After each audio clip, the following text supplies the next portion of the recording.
I know that it feels like when a company is laying people off, like it's always about the actual keyboard on hand employees and like they're the reason, but there's so many reasons why a company will lay people off that literally has nothing to do with the performance of the individual.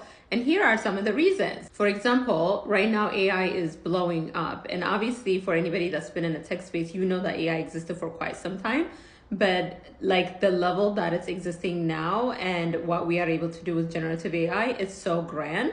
A lot of companies need to really take a step back and really figure out like what needs to be their strategy from a building perspective, and also the way we're going to utilize these generative AI products to help us streamline some work, right?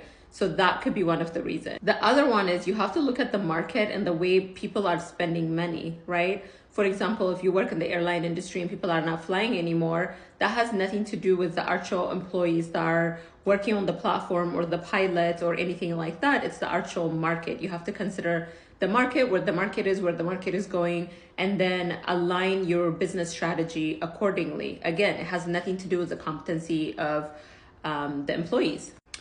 And last but definitely not least, in some cases, bad leadership. Like, I hate to say it, but I'm not saying this for every tech company, but there are a lot of companies who overhired during, let's say, the pandemic or something else. And to be honest with you, thank God, because a lot of people ended up having jobs.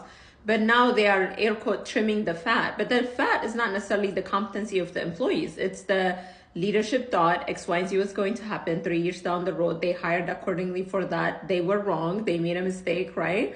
Now, a lot of people are paying for it. But the fact of the matter is this has nothing to do with the competency of the employees. So let's not blame the employees who are being laid off. Let's really focus on like what's happening in the market and the organization and at leadership level as well.